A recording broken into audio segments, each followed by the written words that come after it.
Hey folks, Bob Reese here with the Guides Forecast. I've got Chris Vertopoulos fishing the Lower Columbia today for a spring Chinook report. He is not on video because reception in what I assume is Clifton Channel is not very good. So we'll get to hear audio of Chris fishing with his people today and get a report for what's going on. Chris, how do you read us here? I can hear you fine. Thanks for having me. All right, great. Well, thanks for taking a few minutes out of your day. It sounds like not many people have high expectations of high success rates this time of year. And can you just give us an idea, one, who you're fishing with today and what you guys are seeing so far? Well, I've got a crew of rod designers and plant managers from G. Loomis, the factory, and we're soaking some herring here and trying to see if we can find a springer. Talking about fishing rods, though, doing lots of that. Great. Has G. Loomis got some new designs coming out, or you guys got rods that are specific for that fishery down there?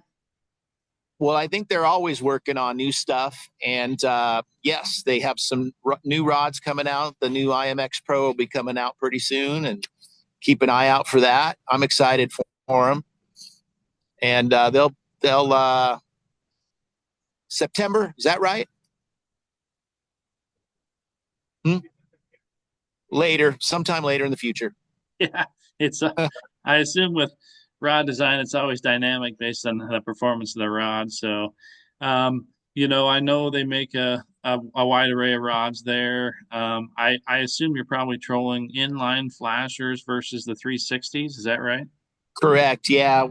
Even though I'm a little surprised the water temperature is warmer than I would have expected for this time of year, where we've got water temperature between 45 and 47 degrees, which is warmer than, or yes, warmer than normal.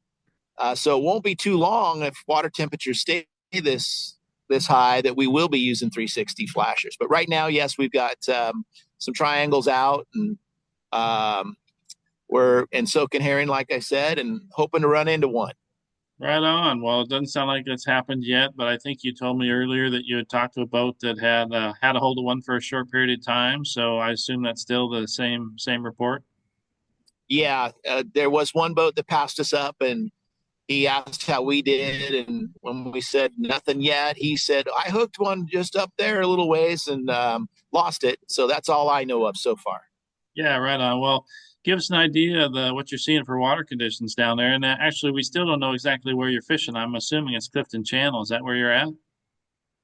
I'm actually a little further up right now along Puget Island, but the water color is I'm going to call it olive green.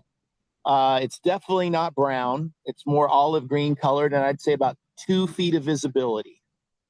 And Right there's a on. lot of debris in the water. There's some milfoil floating around and lots of sticks and twigs and stuff like that that we got to clean off our line. Gotcha. Gotcha. And you must still be on flood tide there. You talked a little bit about not having plug water just yet, but what's your strategy for the rest of the day? So we actually are in flood water right now, and about 12:30 or so, it's supposed to turn around, start going out. And so once that happens, I think we're going to go find a spot, sit on the pick, and put some quick fish out in about 12 feet of water. Nice. Okay.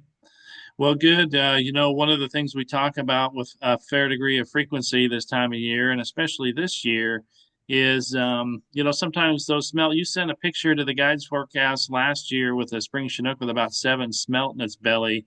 Do you get the sense there's Yeah. a lot of smelt still in the main stem?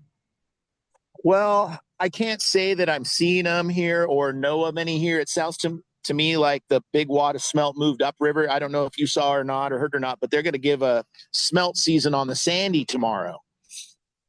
Yes, And we did hear that, and we sent out a notice to our subscribers about that. So hopefully people are able to take advantage of that. And Jack Glass, I talked to Brandon Glass yesterday. He said his dad confirmed that yesterday they showed up around Lewis and Clark Park. yeah, So it does sound like the big wad did move upstream. So you're not seeing a lot of seagulls or sea lions working schools of I mean, smelt there's down there. birds running around, but I'm not seeing them diving in the water and you know eating fish or anything. I'm not saying they aren't here. I'm not marking like schools of fish either. So we are marking a few salmon now and then, but I'm not marking anything that looks like bait fish. So I think the smelt are upriver is my opinion. Yeah, excellent.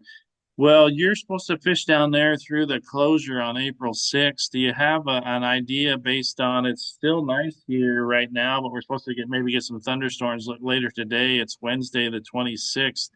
But do you looking at the forecast for the river and an idea about the future turbidity, what does the outlook look like for the next couple of days down there, maybe through the weekend?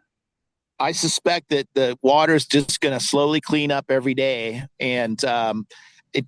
I don't get the impression we have any major storms coming to the point that will blow the Willamette out again, and that's probably what's affecting us more than anything. I did get a report that the I-5 area, the water looks pretty good, so it's definitely the Willamette that's given us this dirty water down here.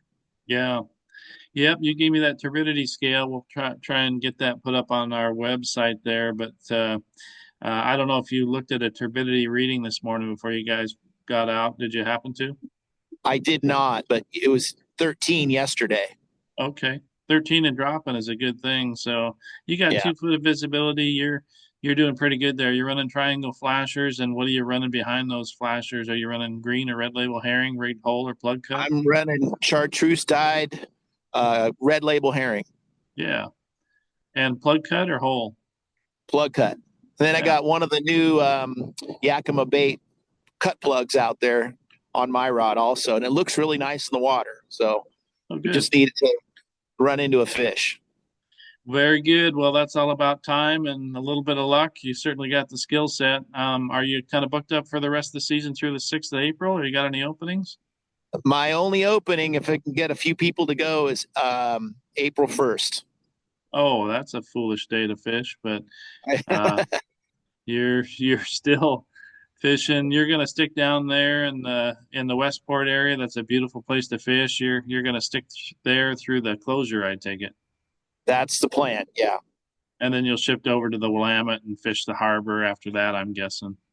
correct. Harbor and channel. Yeah. All right. Well, great. Hey, thanks for the information, Chris. Good luck with the G Loomis crew today. If you're looking to get a hold of Chris, I happen to have his phone number memorized 503-349-1377. And of course, your website is something like Chris V's Guide Service, right? That's it. I'm the only one. All right. Well, thanks for the time, Chris. Good luck out there today. Thank you. Take Take care. care. Bye bye.